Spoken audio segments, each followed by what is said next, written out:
Welcome to Stirring the Pot podcast, a podcast all about discussing controversial food subjects, historical aspects of food, and pretty much everything else food and cooking related. Let me get things started tonight by introducing my co-host. First up, we have Mr. Barbecue Brand, an aficionado of all things barbecue and a recently featured guest on Food Network's Barbecue USA. Welcome, Barbecue Brand.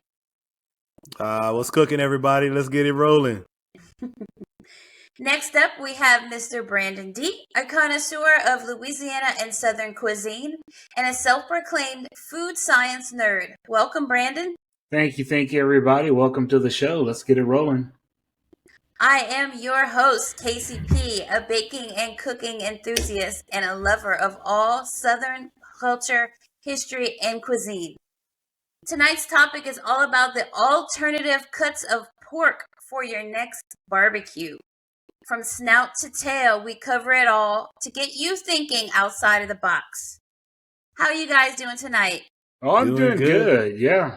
This is going to be a good subject. A lot of things to talk about with pork. I mean, super versatile, takes on, any seasoning, works with a lot of different types of smoke. So can't beat a piece of pork on a pit. Yeah. Oh, no. Yeah. Absolutely not. Love talking about that poke. So let's start off by talking about pork butt. What exactly is this cut of meat? I know it's not the butt. It is actually the shoulder of the animal. That's right. Contrary to popular belief. Yeah, and this is actually a super common cut for barbecue, but it's also the basis for a lot of uncommon cuts, which we'll be discussing after this. So pork butt's pretty popular, very popular in the South, Southeast, especially Georgia, Florida, Mississippi, Alabama. Very, very popular cuts there, and also in the Carolinas too, I believe. One Carolina does whole hog, and the other one does pork shoulder. So yeah, I don't travel to that area much. I hope to in the future, but yeah, they do cook a lot of pork there. So right. But yeah, pork butt it does come from the shoulder, and it's a nice and juicy, flavorful, fatty cut of meat that's really easy to cook, and we're gonna talk about that too. So yeah, very easy to cook. So let's go into the method of cooking a pork butt. How exactly is this cooked? How long is it cooked? And is this easy to do? It's really easy to do. It stands up well to either if you're going to do barbecue, slow smoking. You can also braise pork shoulder too. Works very well. Seasoning, it takes a lot of salt to season a pork shoulder. That's one thing. It's going to require a lot of seasoning to get through that. I recommend injecting. If you don't want to inject, you can also dry brine it. So that's one way to do it. Yeah, I love cooking pork butt. It's actually the very first cut of meat years ago that I practiced with to learn how to barbecue because it's so forgiving. There's so much fat in it. It's just very, very forgiving. So it's not to say that it's impossible to overcook, but it's hard to overcook. So for me to learn the process, the cooking process of what happens to meat on the pit, I cooked a lot of pork butt. I'm talking a lot of pork butt. There was so much pork butt or pulled pork in my freezer that I was forbidden for cooking any more pork butt in the house. Like we just had pork butt for days just because it was just a lot of times back then, we're talking about early 2010, 2011, around that time, you could get pork butt for very cheap in the stores. They always had sale on them, for 98, 99 cents a pound. So you'd get it and practice cooking on the pit. And it was really good meat. It was good to cook for like a football Sunday or a get together because it produces a lot of yield whenever you're cooking it. And I would just cook a lot and we would have a lot left over. So I'd throw bags in the freezer and we'd have a crap ton of pork butt in the freezer. Right. So yeah, it's a big chunk of meat. So it really, to overcook it, it takes a long time to overheat it to overcook it. I mean, if a small temperature spike is not going to hurt you on a pork butt, if you're maintaining your temperature and let's say you spike for 5 minutes, it really doesn't mean anything. The only time that would mean something is towards the very tail end of your cook. You could overcook, but in the beginning, if you're spiking your pit a little bit, it's not a big deal with a pork butt. So what kind of sauces would you typically use? And maybe not just sauces, but like seasonings. Is this more of a sweet type of seasoning and sauce kind of meat? I prefer a sweeter seasoning with pork. I think pork takes sugar really well. What I do with mine is I like double season mine, because I'll cover it in salt and dry brine it in the fridge overnight, and then I'll hit it with a rub after that, because it takes so much salt to season a pork butt. I mean, it's just an insane amount. It's much more than you would think. So usually a double layer of seasoning is good enough. I like to let mine dry brine so that salt gets absorbed into the meat. Injection also works. You could use something like Tony Chachere's Creole butter would work pretty well. There's some other injections. I mean, we're living in like the golden age of barbecue seasoning and injections. There's so much out there, and the quality is just extraordinarily high. So, get to look on the internet and get some trusted brands of pork injection. Also working good. Like I say, try a little bit in your hand, try a little bit by itself. If you don't like it by itself, you're probably not going to like it on the meat. Yeah, that's a good point. It's so overwhelming, all of the seasonings that they have out now and sauces for all different types of meat, especially pork. So, experiment, find something that you like, throw it on there. Just make sure that you do salt your pork butt enough, because you need to have some salt in there. Unsalted pork is nobody's friend. You don't want unsalted. It's terrible. It's not a good taste. No, not at all. So just to kind of rewind a little bit to back up the cooking process of pork butt, we said it was easy. It is. It's very, very easy. When we talk about things like brisket, not even beef ribs, but mainly brisket, you talk about wrapping it at certain parts. You can do that with pork butt too. Think about this. We talk about the wrapping process, and you've heard about the Texas crutch, which is basically wrapping your meat in foil to help speed up the cooking process. You can do that with pork butt, but you also don't have to do it either, because there's just so much connective tissue and fat in that pork butt. You can just let it ride if you have the time. It all depends on how much time you have. So, you throw it on the pit, 250, 275, you're fine. Just let it ride, let it go. And the great thing about pork butt is there's two different kinds. You can get the bone-in pork butt, and you can get the boneless pork butts. But I like the bone-in pork butt, because anything with bone to me just yields a little bit more flavor, and they got that bone in there. So, and right. it double acts as a meat thermometer too. Like the turkey. That bone starts sliding out a little bit whenever it starts to get close to finishing. So, it's easy to cook. There's nothing more satisfying than pulling that bone out clean. That's it. That's right. it. So yeah, when that bone comes out clean, you're done. It's finished. So there's you're not gonna cook any more than that. So what you'll notice is, if when you look at the pork shoulder, get the bone side and just get that bone and just give it a turn, and you'll notice it start to loosen up. And that's how you know when you're pretty much done with your pork shoulder. Oh yeah, I got a little video on Home Grill Advantage YouTube page that shows me. It's a really quick video, a little 2-minute video. Go check it out. It shows me cooking a pork butt and kind of sliding that bone out.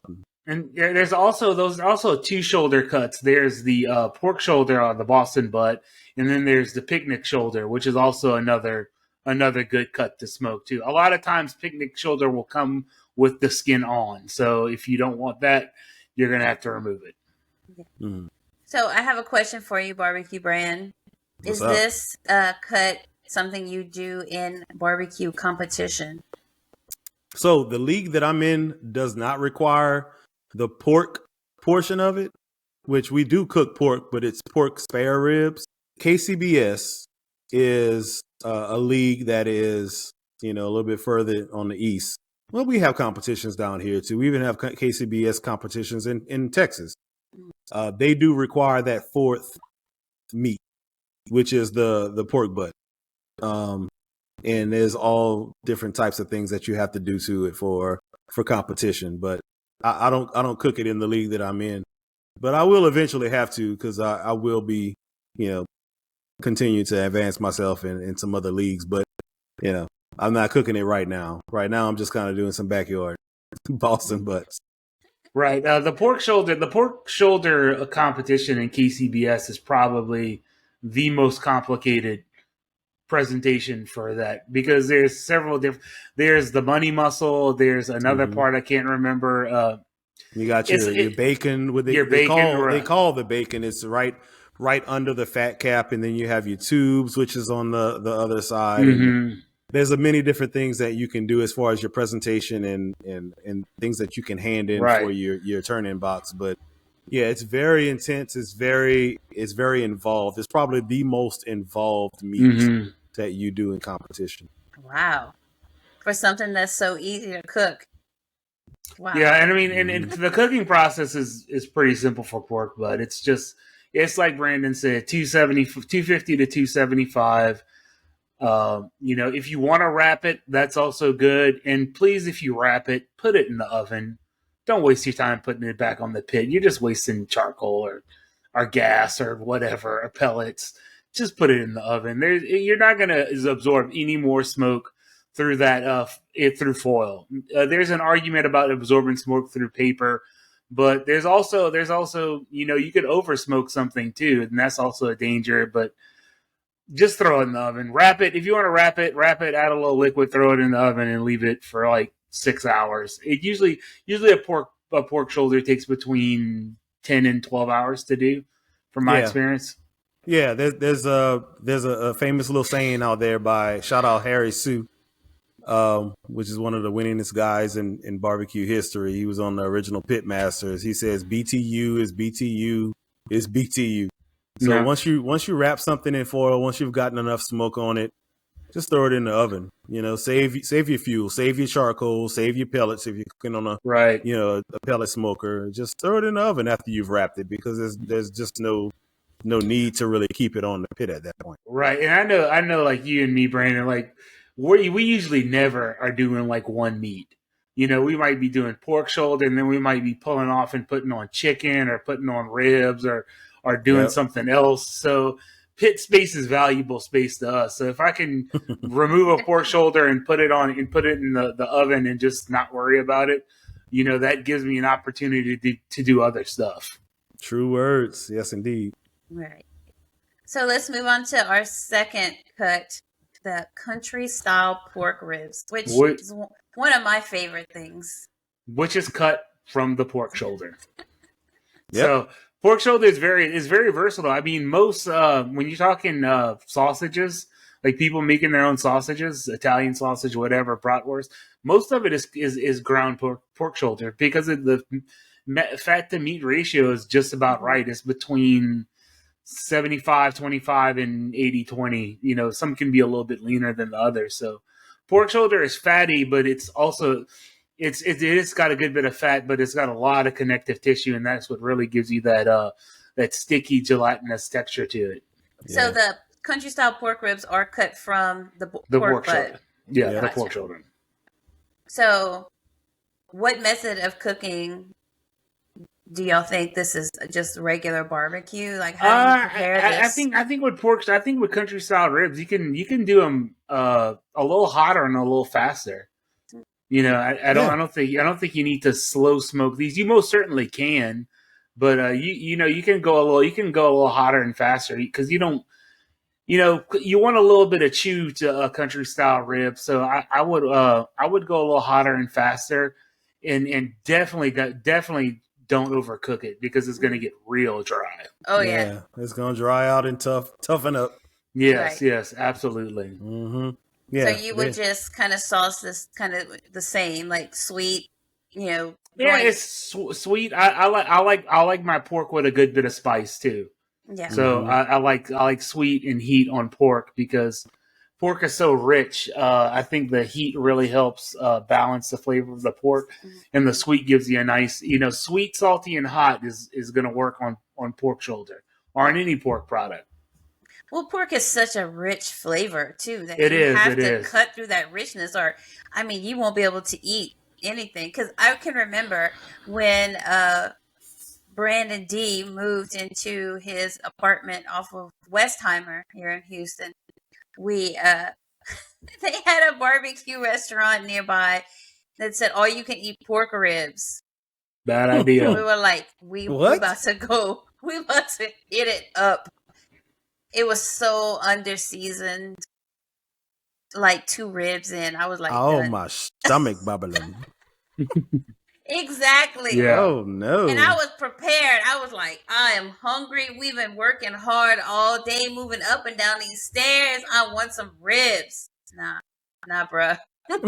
Yeah. Oh, no. Yeah, So, you can't have unseasoned pork. That's just... No, it's way too rich, right? You have to have it well seasoned and just something that's going to cut through all of that richness. And sugar does a really good job of that. Sugar, salt, and heat. I tell you what, with as many competitions as I do, we do a lot of sweet ribs in competition, and it's really rich. I mean, my rib recipe is a 2-day recipe, and the amount of things that I do to my ribs is just, they're so rich. You can't even eat more than 1 or 2 of those ribs, right? Because it's an amuse-bouche, like I always talk about. It's a 1 bite, give you everything, but it's balanced, right? But it's still really, really rich. Sometimes when I'm at home and I decide I want to eat ribs, those are not the type of ribs that I want to eat. Sometimes I will throw some really savory seasonings on those, or even switch it up and throw some beef seasonings on those things. So that's another good point that I want to bring up to everybody, is that this is a question that I've gotten a lot of times is, can I put beef seasoning on ribs, or can I put pork seasoning on something else? And it's all about your flavor profile and what you want to achieve. You absolutely can do that, because it's going to give you a different element of flavor. So like when I'm at home, sometimes I want some just charred, what we call in the competition world, eating ribs, just like some charred up ribs with some savory seasoning on it, not, too sweet, with just a hint of sweetness. Right. That's really good stuff. So, do what you want, whatever you feel is your flavor profile, whatever you feel like eating, don't be afraid to really experiment with some flavors out there.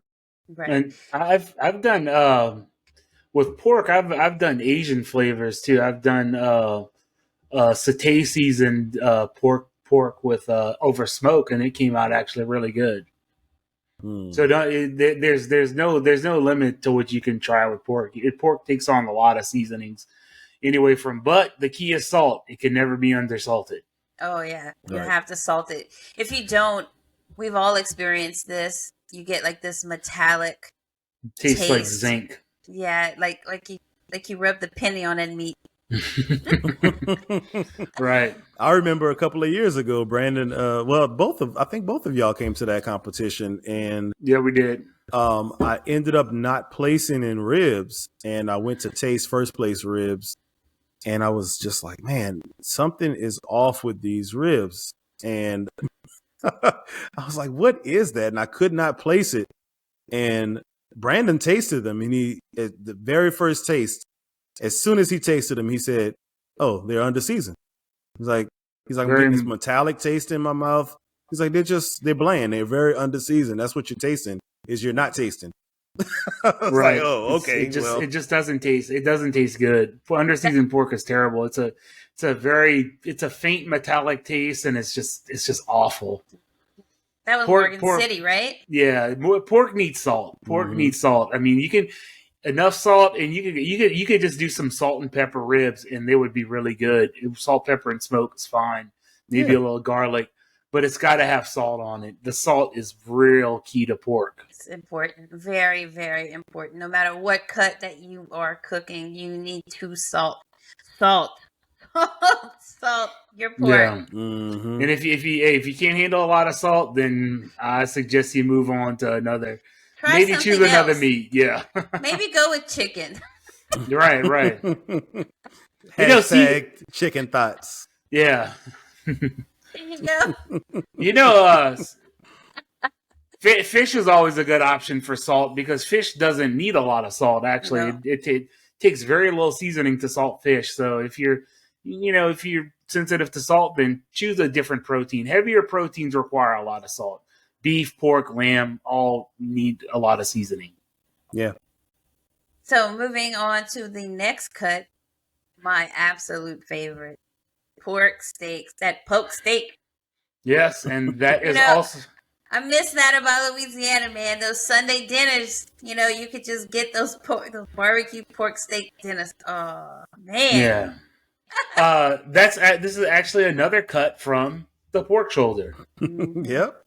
It's so versatile. It is. It's a very, very versatile piece of meat. So pork steaks are basically a sliced up pork shoulder, and you cut it into like a steak. And they usually it's better if you cut them over an inch thick. Yes. This is really hard to find thick pork steaks. I remember one time we had gone to eat at a barbecue restaurant in Marble Falls, Texas.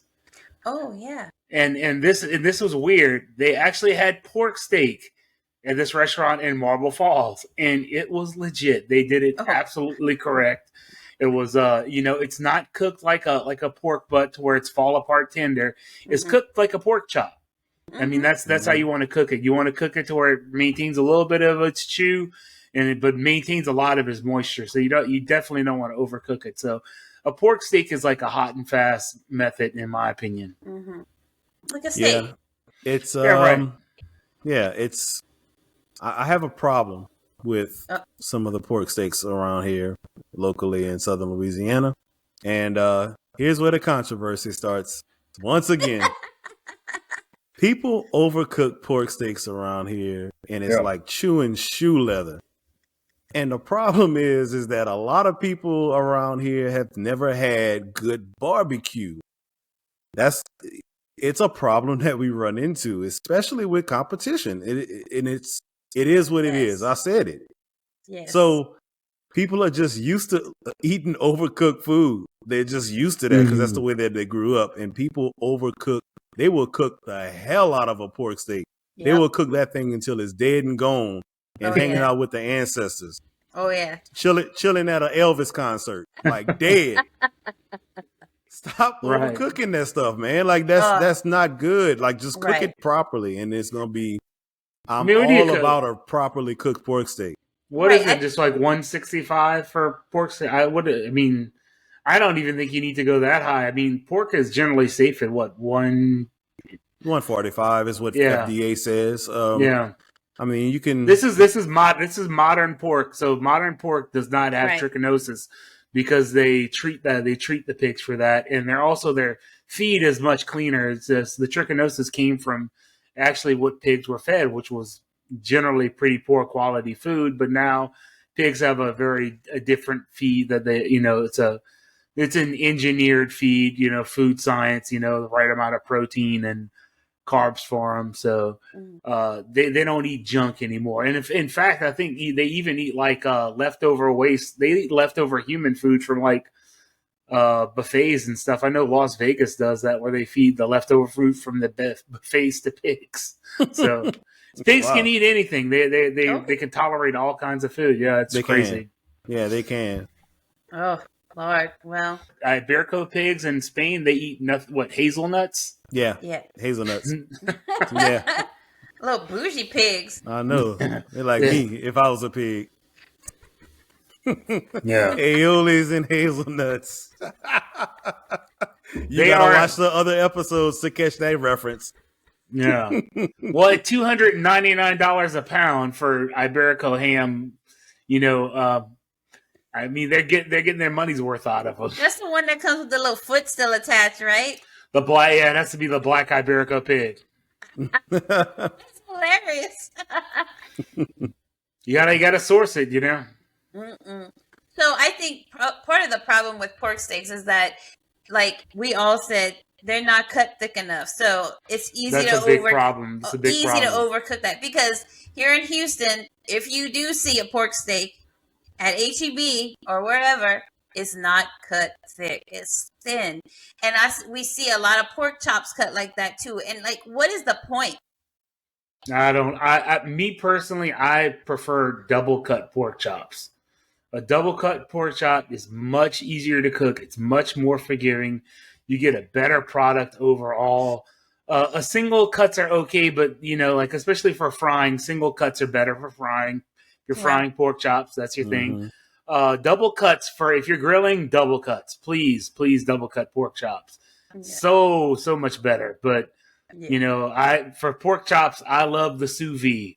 And sous vide for cooking pork is just, man, it makes it so easy. Because pork chops, I will say this, actually a very difficult thing to cook is a pork chop. Pork chops are not easy to cook at all.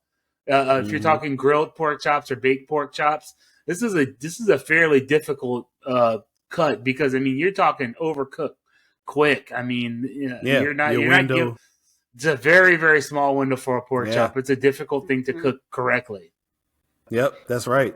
Like what I think what everybody needs to understand is that every cut of meat is not meant for every cooking process.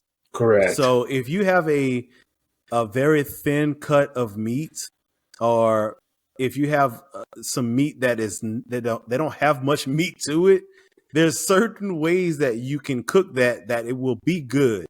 And the South has mastered that when it comes to gravies and really smothering things down and things of that sort. But if you're going to try to grill something, or if you're going to try to, to smoke something, then you need to make sure that you have the proper cut of meat. And it needs to be meaty. It needs to have enough, meat on it for you to do what you want to do to it. Hashtag thick, THIC. There you go. Right. You THIC. Yeah. You think of like a lot of the popular cuts of barbecue, pork shoulder, brisket. These are big pieces of meat.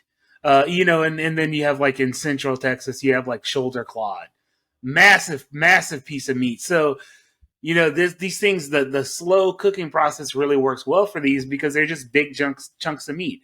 And they're forgiving in the fact that, hey, look, the temperature spiked a little bit. Not a big deal at all. So you just push through it, adjust your temperature. You're not gonna ruin a brisket in 20 minutes. It's just with a cooking process. The only thing I would say, if you're towards the end and then if you spike really high, you could probably mess it up. But towards the beginning, if you're a little hot, it's fine. But that's what barbecue is. It's a bigger cut of meat, and other things that are thinner and smaller, like ribs and chicken, and these are all quick cooks. Ribs don't take a whole lot of time.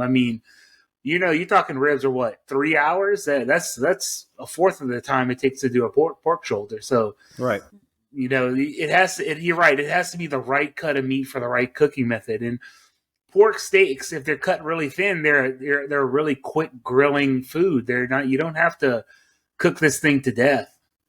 No. I have a question. So you just said a shoulder clod. So I know that is a beef. It is beef. Correct. Do they have something similar to that in pork? It is it's the shoulder of the animal. So all mammals have very similar muscle structures. But four-legged mammals have similar muscle structures. So it actually kind of is an equivalent. But with beef, it's just supersized. A large pig for slaughter weighs 300 pounds. A large cow for slaughter weighs 1,500. What's that barbecue brand? I guess you would just call it the pork shoulder, but it would include the pork shoulder. Yeah, yeah. It would just be a bigger cut. Yeah, it wouldn't. Mm-hmm. Yeah, the beef shoulder is a massive cut. That's a massive piece of meat. So think about the size of the animal. Right, exactly. So there's several subprimals. There's the primal, which is the whole shoulder, and then the subprimals that come off of it. The chuck roll, the shoulder, in the chuck roll, you cut the shoulder clod from the chuck roll. I'm pretty sure, but those are massive pieces of meat. So cows, but the muscle structure for a pig is very similar, and I think it's just so much smaller than that. The shoulder is just so much smaller on a pig that it's not really worth. They do break it into other things, country ribs, pork steaks, but just depending on the pig. You know, if they have like maybe a pig with a really massive shoulder, that might be better to cut into smaller pieces, because it's all about the economics of the animal itself. Because you may get a really big shoulder, but you may not be able to sell it, because, like, say I pull off a 15-pound pork shoulder, it's like, man, that's a lot of meat, and I have to cook this. So which is why which is why it's hard for you to get some cuts of meat, just because you know the cut, and you know that cut exists, doesn't mean that you can just go to the store and get it, because just like Brandon said, the economics of it is just it's just not economical for you to be able to sell this continuously. I'll give you a prime example. I went to the store. This was years ago, and I had first started hearing about tri-tip, you know, and picanha and all of these other different cuts of beef that I had never seen before in the store. So I would go and ask, and they would tell me, no, we don't have that. We don't have that in the store. We haven't had anybody ask for that in the past 5 years. So we don't display that. We don't cut it. You know, it's not something that we keep in stock. So it's just not economical to keep around. Exactly, because they wouldn't be able to sell it, because nobody would know what to do with it. Right. Except me and like 3 other people in the city. Yeah, and how can they, you know, if that doesn't sell, how can they repurpose it? You know, they have to think about those kind of things. That's when you end up with seasoned meat, seasoned ground meat. Ground meat, yeah. FYI. Yeah. Turn it into hamburger. If you didn't know, now you know. That. That's why they always have seasoned meat in stores, because that stuff is not fresh. Yeah, they're not just doing you a favor. They're doing themselves a favor. Yes, so, exactly. If you think about it, like, you know, if nobody's asking for a shoulder clod, it might be just better to turn it into ground beef. And it's the same thing with pork. You know, if it has to be economical. And if you're looking for odd cuts, you need to go to somebody that does a whole animal butcher shop, where they're bringing in, you know, if you go to a butcher shop and they're bringing in halves of cows, you know, you could pretty much ask for anything, because on beef, all cuts are numbered. So there's a number associated with the cut. And you just ask, I need number whatever cut, and they should be able to cut it if they're a proper butcher shop. Mm-hmm. So they do the same thing with pork too, right? Like they have the numbered cuts. Okay. Yeah. So you just have to ask for the cut number on it, and they should be able to provide it. So now the thing about it is like, if you want that, you're buying the whole thing. There's not going to be, that's too big. You ask for the cut, it comes out, how much if it weighs, that's what you're going to be having. That's not going to be like, I don't want one that big. It's like, it's too late for that, buddy. Yeah. You know? And another tip, if you do want to get these special cuts, if you start watching some of these videos, AKA Home Grill Advantage, you might see some cuts that you want to go to the store and get yourself. Don't just go to your local store and think that you're going to talk to the butcher that's in there, you know, at 1-2 o'clock in the afternoon. The head butcher is gone. Okay. That person that you're talking to only knows how to cut what they were taught how to cut. They're not the actual quote unquote butcher. You need to talk to the head butcher, become friends. Then you can start to get, you know, the cuts that you want if you're buying things on a semi constant basis. Yeah. That's a little tip for y'all. If you want to get what you want to get, you know, you got to make relationships. You gotta rub some elbows, talk to some people, you know, become friends with that head butcher. Yeah. You got to call Bubba. You got to call Bubba at 7 a.m. That's right. Super One. That's it. So most grocery stores are pretty accommodating especially if it's a nicer store. They're pretty accommodating when it comes to getting certain cuts. If they're not there, you could ask them for it. It's not going to be you're not going to get it that day. But if you go in like a week in advance, they can pretty much order you anything you want. But you have to talk to the butcher and you have to ask for it, and it's going to come out whatever it comes out as. If it comes out, 15 pounds heavier than you expect, you're just going to have to live with it. The thing like a shoulder clods can be up to, I think, 45, 50 pounds. It's a huge piece of meat. So That's huge. You know, if you want a 35-pound one and they come out with a 45-pound one, you're just going to have to live with that one. Right. So think about that, because, you know, you got a shoulder clod from a cow, right? That's 35, 40 pounds. I mean, hell, if you there's some pigs, whole pigs that you can buy for that, you know, 45, right. 50 pounds. So I think most hogs are slaughtered between like 100 and 100 to 300 pounds. I think would be the maximum, and it depends what, you know, the different size animals are going to go to different purposes. So they're not always going to use. The bigger animals might be, you know, you might cut pork steaks out of the bigger animal shoulder, and the smaller ones where, you know, people are expecting, you know, pork shoulders to be, you know, 11 to 12 pounds. That's the ones they're going to, you know, butcher that way. Yeah. So moving on, let's talk about one that maybe isn't so familiar with a lot of people. What about pork shanks? First of all, what part of the pig is that? That is from the back leg of the pig. Back leg. And how would you prepare this? And how would you cook this?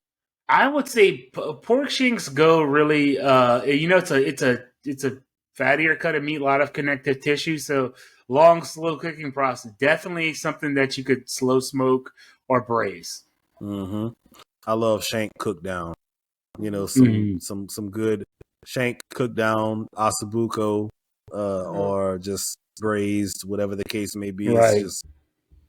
It's delicious that way. Yeah.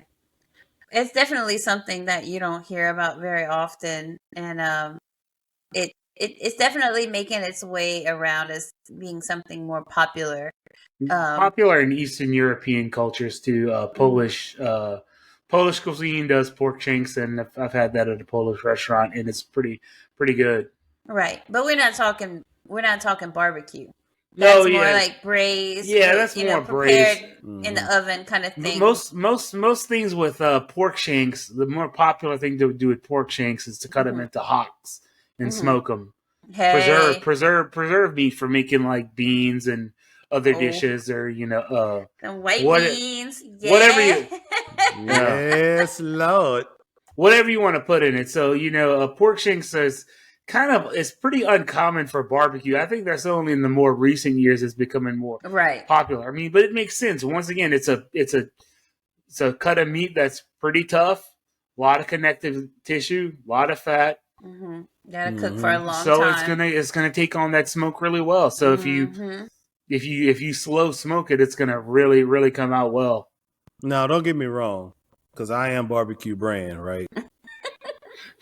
I believe my whole mantra is, just like you can fry anything, you can smoke anything. So I'm not hating on anybody that's smoking anything.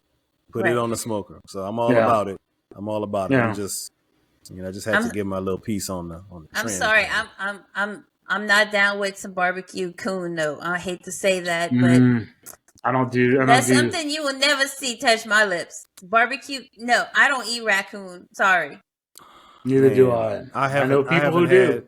I haven't had coon since I was so God rest his soul, my daddy would cook us coon, and that's all we had. We grew up a little poor, so that was what for dinner. And you know how so I'm a dad, right? I got 2 kids, and what I cook is what I cook. After that, the kitchen is closed. You got to make yourself a sandwich or make a bowl of cereal. Right. That's the way it was when I was growing up. You know, they cook what they cook. We cook what we had. And if you didn't eat that, the kitchen was closed. So we had some coon. I don't remember liking it. I don't remember really wanting it or anything, but I don't know. I probably would give it a try now with my knowledge. With my knowledge and skills today, maybe I'd give it a shot, but why? I don't know. But why? Yeah, that's that's all right. Never mind. On second thought, goddamn it, no, never mind. I'm not eating a rat. I mean, we could do squirrels too, but why? You know? Right. No, that's all right. Never mind. I'm all for alternative meats, but like, I mean, I've seen what raccoons eat, and I'm gonna pass on that. You know. There's other. And I've tried. I highly recommend trying wild game. I've tried axis deer. I've had black buck. I've had venison. I've had elk. all really good. I mean, my favorite is Axis and Black Buck though. I mean, Black Buck's one of the best things I've ever eaten. My neighbor, he gifted me with some Black Buck tenderloins, and we grilled that up. Put a little smoke on it for a few minutes. Seared it in a pan, served it with chimichurri, and it was fantastic. Oh yeah, that was good. Yeah, one of the best tasting meats I've ever eaten in my life. Not fatty at all, right? But very rich tasting. I mean, just so savory. Mm-hmm. Wild pork is really good too. Wild pork is good too. It takes a lot of care to know how to clean it, and handle it. One of the guys I work with, what he does with his wild pigs is he captures them, and then he castrates them, and then he lets them go, and or he either lets them go or he keeps feeding them, or he feeds them. He takes them, keeps the wild pigs and feeds them like a standard, diet that you would, pig feed, and it actually helps with the skunky flavor of the wild pork. So, I ain't about doing all that. Well, I mean, he's got property, he's got pigs, he has to do something with them. So right. Big ups to all the hunters out there. Yeah, exactly. Absolutely. I love y'all. Y'all know Barbecue Brand love y'all. So me and my wife actually went to a Food and Wine Festival in Austin probably about 12 years ago, and we sat through a live demo with Andrew Zimmern. I know most of you out there probably know who he is.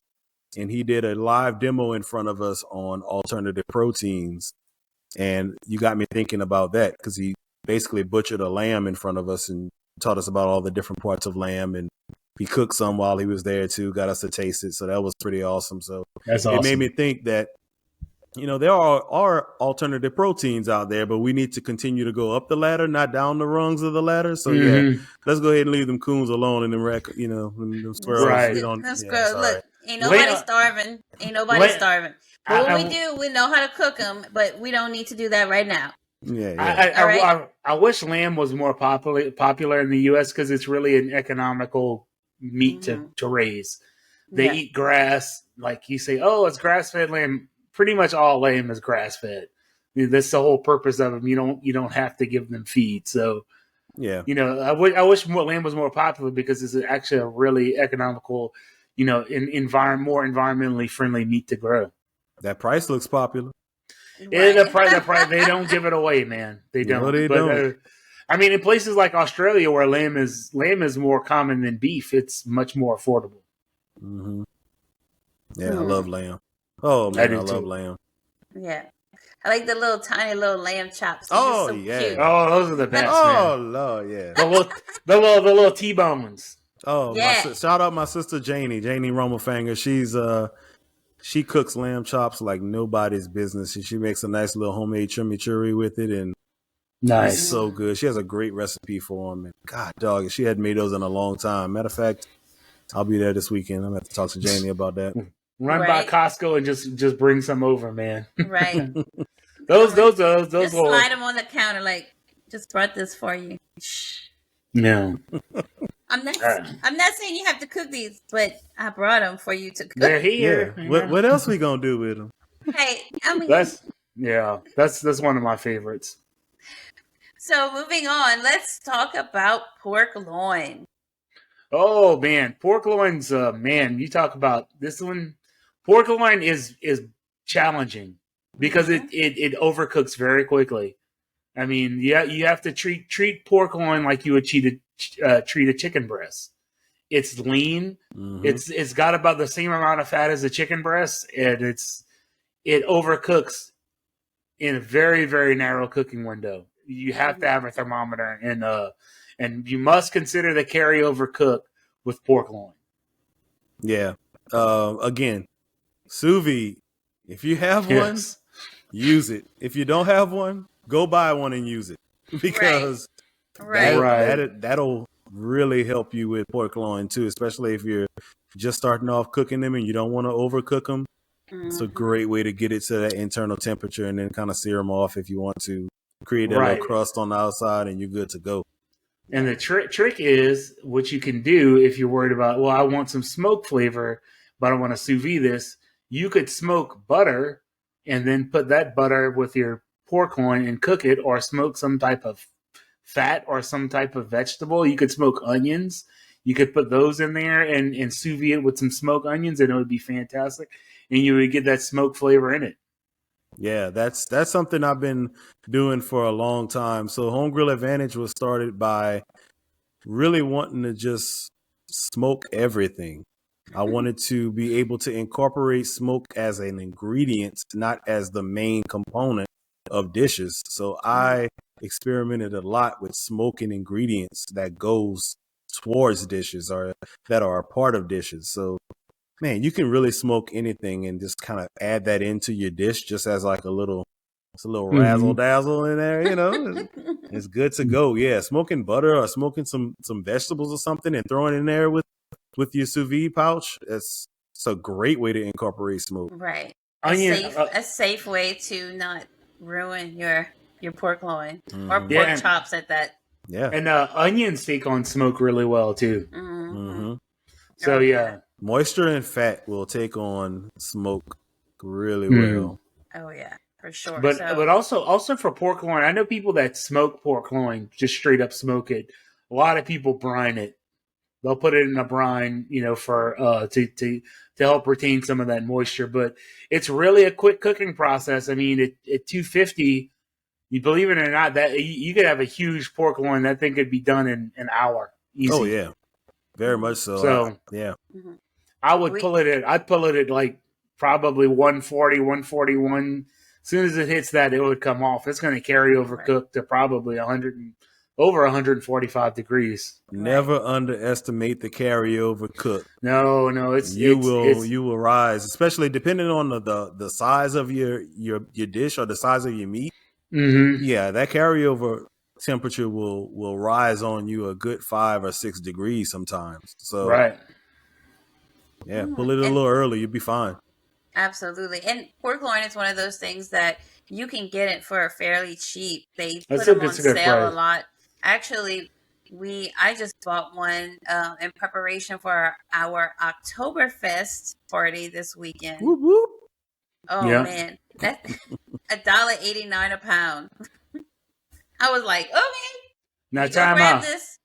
Yeah, now keep the bone on it and call it a crown roast, and that thing goes up to like $5 a pound. Oh, this is true. We've done that. Yeah, I've done a crown roast. Crown roasts are cool because they go on sale around Christmas time, Thanksgiving time, and guess what? I used on that one. That one was sous vide as well. It was delicious too. It was really good.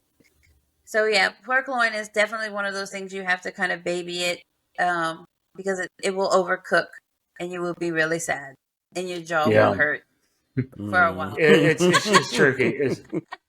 It is a tricky cut. If it's done right, it comes out great. It's a very lean cut. So if you're trying to watch your caloric intake, a pork loin has the same calorie count as a piece of chicken breast. So good to know. The more Brandon, I feel like in the past like 2 or 3 episodes we haven't gone over any safety tips. Any safety tips that we need to know about when dealing with the sous vide immersion circulator? Well, you know what? That water is hotter than you think. So 145 degree water, it hurts. It hurts. It's not boiling, but it's hot. So be careful with that. Also, you want to make sure that you sink your food, that your food's sunk into the bottom, because that can be an issue too. If you have part of it out of the water, you know, some of it submerged. They sell like little blocks or something that you can clip to your bag that'll help it sink, or you can use a rack. Mm-hmm. I've actually like vacuum sealed a spoon in it one time too, and that worked out pretty well. So, it just needs a little ballast to sink it. I definitely was like, why is there a spoon in the bag? It worked. The first time why I'm trying to lie to y'all right now.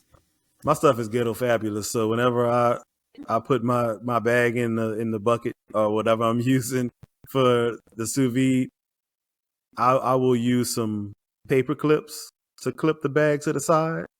Mm-hmm. That works too. And binder clips work well too. Oh, look, That's we what I use meant. binder clips for everything. That's Oh what I yeah, meant, we binder ghetto clips. fabulous over here too, so there ain't Binder no clips. judgment from here. Why buy chip clips when you can just buy binder clips? They work just as well on the chip bag. We literally bought a box of binder clips the other day just for chip bags. Exactly. Binder clips work better anyway. So I actually redid my pantry and I put up some hooks on the side. Binder clips, bro. Right. It's genius. Use the little hole, put them on that little hook. Yeah, done. Exactly. It works. It definitely works. And, it's cheap. You don't cry when you lose them. That's right. Go get another box. Right. Y'all get all kind of chips here. Right. So I saved the best for last, I think. Pork belly. Oh, man. Pork belly's a good one. What do you know about that barbecue, Brandon? Let me tell you. I have cooked pork belly many different ways. As a matter of fact, I've cooked it in the sous vide. Super versatile. I've done 24-hour pork belly in the sous vide. Took it out, seasoned it, finished it on the pit. Delicious. Now, pork belly is one of those things that you can, when you see it in the store, you need to know what you're looking at because sometimes you'll have the skin on. Sometimes you'll get pork belly with the skin off, and you need to know what to do with each, right? You can take the skin off yourself if you want to, if they have it on in the store, but it's difficult, man. I'm not gonna lie to you. It is like you have to make sure you have a very sharp knife and like you're just keeping really close to that skin to take it off. Because if you don't take the skin off and you try to cook it, you need to make sure that you're cooking it properly. It's hard to crisp that skin up. You have to completely dry it out. It's almost like a 48 to 72 hour process to dry that skin out so that you get it the way you want it. Now, I've seen videos where people are doing it, the quick way and just kind of putting it in the refrigerator for a little while with some salt on top. But it's a process. So you need to know what cut you have. Do you have the skin on or skin off? If it's skin off, game on. You can put that thing on the pit. You can even cook it like a brisket, just making sure that you're cooking it long enough. Right. You just cook it till it's tender. That's pretty much it for smoking a pork belly without the skin on. Yeah. You'll just cook it till it's tender. Just throw it in the smoker, 250, 275, and just keep an eye on it. And it comes out. It's a real pretty forgiving cut to smoke.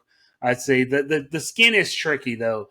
I've done skin on pork belly. I've made a porchetta, which is the Italian roast where you basically lay a pork belly out and then you put what is it? Is it prosciutto and seasoning and then you wrap a pork tenderloin in it and then you tie it up. And the tricky part is you have to get the skin to puff.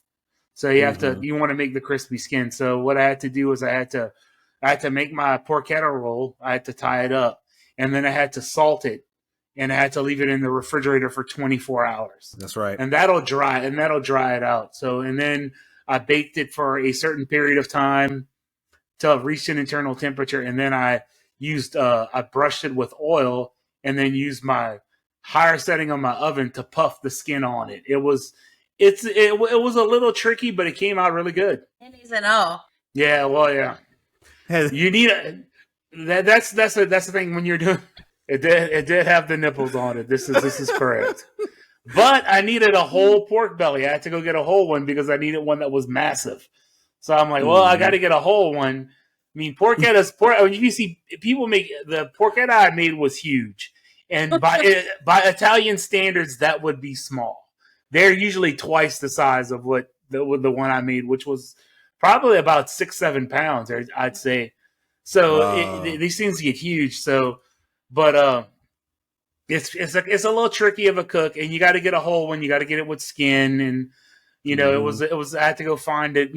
Of course, the Asian grocery store once again saved the day. I need pork belly. I need a whole pork belly with skin. They're like, no problem, we got you. We got that. The places that do sell whole pork belly with I don't know if they have skin on Costco. Costco sells whole pork bellies. Yeah, they do. Yep. I know Costco has them ninnies on it though. I don't think they got the ninnies. I don't think they got the ninnies though.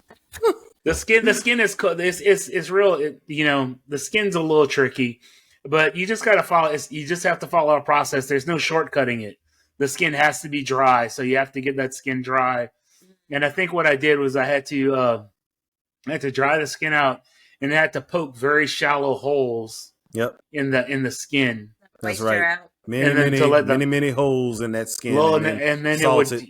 Yeah, and I baked it. I think I baked it at and it was like, it wasn't very high. It was like 275 or something like that, or 300 degrees for a long time until I hit my internal temperature.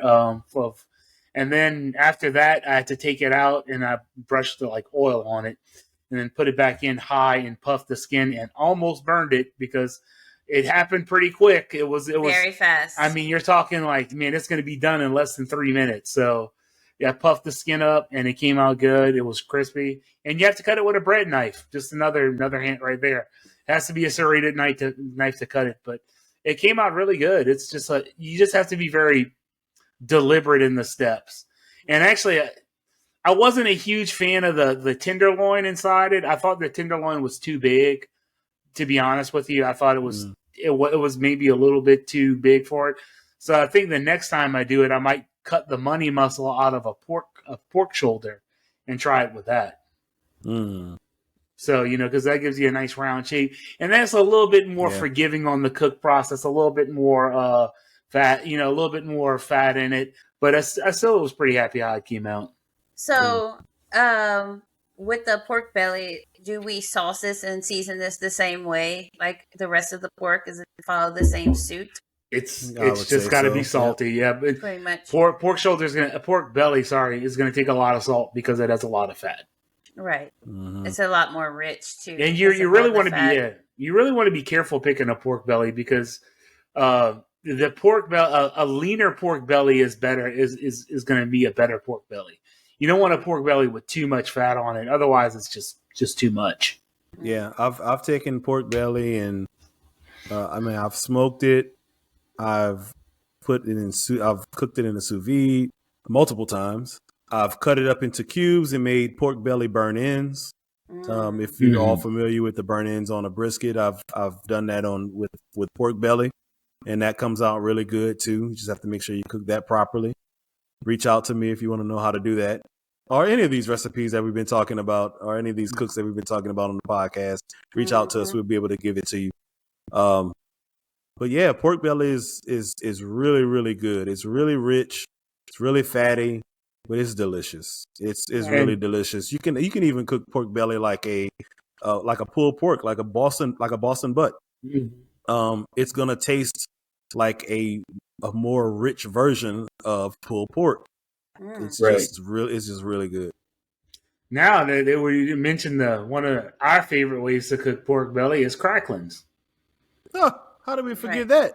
That chicharron. Chicharron here in Texas. Them gratons. The chicharrone grande. Yeah. I just like saying it. Yeah. So the best cracklings are made from pork belly, though. That's a fact. If it's real high quality cracklings, they're going to be made from pork belly. And that's with the skin on. That's skin on. And the not so good ones are made from fat back, which is not as good as pork belly makes the best cracklings. I mean, that's just a fact. Wait, I ain't never had a crackling with a ninny on it. No, that's because it's when you puff the skin, you can't tell the difference. That's right. You probably did. You don't know. You did. You probably did. Yeah, you had them crispy ninnies. Yeah. Crispy ninnies. You can't tell. It's all the surface is all bubbled up. The ninnies just blend in. So. Oh man! But this is how things have changed. So pork belly. Man, I can't remember seeing pork belly in the store 10, 15 years ago. There was no pork belly in the store. No. Pork belly's become. I mean, the people there was two uses for pork belly: bacon and cracklings. That's pretty much it. So now pork belly has become pork belly. This is a new thing. It's not that new, but people are just buying it. Popular. People are just understanding, how to cook it versus just right. And it's a real easy thing to cook. It's not challenging at all. If you have a skin off one, the skin on. There's just you have to take it into consideration because if you cook it the wrong way, it is literally inedible. It would be like shoe leather. Yeah, you can't eat it. You can't eat it if you don't cook it right. Not at all. With the skin on. Oh no. Right. No. But yeah, very, very good cut of pork. Gotta love the pork belly. Absolutely. So what are some other unusual cuts? Like, what about ham? Obviously, ham, we don't usually barbecue ham. You usually smoke it. Well, yeah, so ham is actually pork butt. That's from the butt of the cow, the butt of the pig. That's actually the rear leg. So ham, you can actually take a ham and smoke it like a pork shoulder, and it will come out perfectly fine. We've done it. We've done whole hog. You really, if I gave somebody a piece of pulled ham where I cooked the ham like a pork shoulder and smoked it versus a pork shoulder, you would not be able to tell the difference. It's pulled pork when it comes down to it. So that pork booty. That booty. Now that's actually, it brings another way. An interesting way to cook a hog is actually the whole hog. That's actually an interesting way to cook a pig. So I've done that twice. And that is actually not as challenging as it sounds, because basically it's just what I did was I did make my own pit, and I could go into a whole long discussion about that. But basically, I had a double firebox with the fire not underneath, off to the side of the ham and the shoulder, and that's pretty much how I judged it. We put a temperature probe in the ham and the shoulder, and we cooked it to about 200 degrees, and everything else was cooked. If those two pieces cook, then the rest of the pig is cooked as well. So yeah, that's genius. Well, what a great way to protect all of your delicate parts of your pig, rather than having a offset fire to that. That's, right. And that process, that's when I truly understood the stall of barbecue. Because we take a pig out of the ice. I mean, we had this pig on ice the day before. It's at 33 degrees, 32 degrees. It's very, very cold. We cooked the pig cooked to 180 degrees in 6 hours. So it's 6 hours at 250, roughly 250 to 260. It cooked. It cooked to 180 degrees. It was done. You could have eaten it right then. But to get to 200 degrees took another 6 hours. So it took 6 or more hours to get to 199, 200. And then, when we got it there, we took the bone, turned it. The bone was loose in the pig. I knew it was done. But it's really not as challenging as you think. You have to be really cautious, safety moment. You have to be really cautious about grease fires with pigs, because if it catches on fire, you are not putting it out for a while. So it's gonna burn the pit up. That was one of the things I saw when I was doing a pig, and they had a thing of a grease fire on a hog, and that thing it destroyed that pit. Wow. Somebody better call Domino's after that, because you. Yeah. No, get a fire extinguisher. Get 2 fire extinguishers. ABC. You need an ABC fire extinguisher. That's all. That's good for everything. So get that one, and you'll be able to put it out. But you have to be really careful with firewood doing a whole hog. It makes a lot of grease, and it can easily catch on fire. That's also why we did the offset firebox, because we didn't have to worry about that. Right. Safety moment of the day. Safety moment. Wow.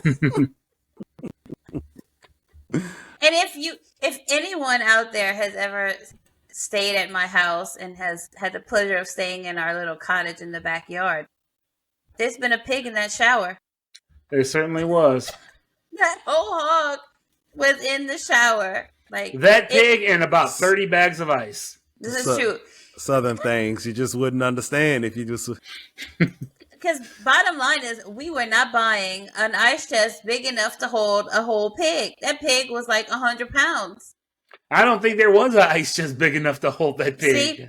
So we had to just get genius. Ice chest would have cost more than the pig. Exactly, and I was like, no, exactly, no, that's not happening. By the way, you can get a pig. You can get a headless pig, 100 pounds for about $1.75 a pound. So yep, it's pretty affordable. It was very disturbing because the glass on the shower door is frosted, so it looked like we had somebody on ice. Shoo. Mm. But it worked, The ice would melt, it would go down the drain, and it kept the temperature just right in there for that pig. But anyway, that's not what this episode is about. Hey, we're talking about pork, aren't we? Hey, look, it is what it is. Yeah. You have to have a solution. It was summertime. It was hot. Yeah. Yeah, the next one we just kept in the trunk of my truck, and put a bunch of ice in it, and that worked out well too. So just overloaded with ice. It was pretty easy. Yeah. So one more thing I wanted to bring up was something that I know Brandon D's mom brought up a few years ago. One of her coworkers actually would make pigtails. They would cook the tails of pigs. And I looked up a little bit about, if that was a thing. And it actually is in the Caribbean. They barbecue pigtails. They boil them and then throw them on the pit. I just thought that was interesting. Just something, nothing is wasted on a pig. Nothing. Everything on a hog is good. That's the Louisiana theme. I've seen plenty of things. I've seen some pickled pig ears and all kind of things. That just comes speaking about this and that's part of what this show is about too, right? The history of cooking. And like you said, Brandon, nothing's wasted on a pig. Back then, whenever they were butchering hogs, you think that they were wasting things on that pig? No, they didn't have the luxury to just waste anything. Everything was getting purpose. Everything had a purpose, and everything was getting used.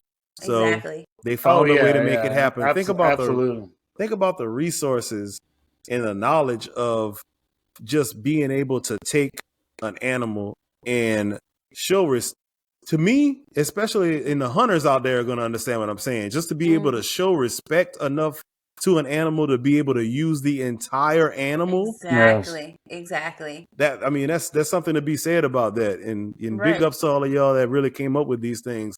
I'm not eating some of that, but big ups to y'all. But if you think about a whole animal usage, what are you talking about? I mean, you take the meat, the meat, the bones, the fat, everything's used. I mean, they used to render hogs for lard. They're making sausage out of it. They're making boudin if you're in Louisiana. They're making, if you're in the Northeast, you're making scrapple. But it's about using the whole animal, respecting the whole animal. Exactly. Hey, think of something like hog head cheese. There's a lot of meat on the head of a hog. Yep. And what do you do with it? Well, let's put it in a pot, simmer it for about 12 hours, take everything out, chop it up, mix it together, and there you go. Yep. Hey, side note, I like hog head cheese, yeah. It tastes good. It is good. Man, my mama would eat that all the time whenever I was younger, and I was like, hog head cheese, that sounds disgusting. Until I got grown and I finally tried it, and I was like, damn. I've been missing out. All right, Barbecue Brand, I gotta tell you something. Y'all watch this reaction. I have made it. What you mean? Just what I said. I have made hog head cheese before. Oh, we did. Yeah. Yes. You country. I like that. Now we didn't use the head. We use pork shanks. Yeah, we use pork shanks. Yeah. So it's a little bit more refined, but basically the same thing. Dang. Yeah. It was good too. It was good. I think you would like it. Man. It was pretty good. And it makes a lot. So we shared a lot. Yeah, it's not really worth making if you're not making a lot of it. But we had in the refrigerator, we had molds of hog head cheese in the refrigerator. We used bread pans for it, and we had about at least 4 or 5 in the refrigerator. So it was pretty funny. But it came out really good. It's it's even if you do with the head, it's mostly meat. I mean that's what it is. It's all the gelatin and connective tissue that's breaking down. And I mean, you didn't waste anything, back then. Like you said, nothing was wasted. What's that saying? The only thing lost on a pig is the oink. Yeah, everything but the oink. That's right. Yeah. my mom just turned 83 this year, and I love to just sit down and have conversations with her about everything that really happened in her day. Just, I mean, she was born in 1940, just coming up as a kid in the 40s. I'm like, man, what was it like? So she would tell me, she just remembers being a kid and them butchering hogs and packaging up certain parts of the hog, and then they would distribute it throughout their street. And the same thing for their neighbors. They would do the same thing for everybody else.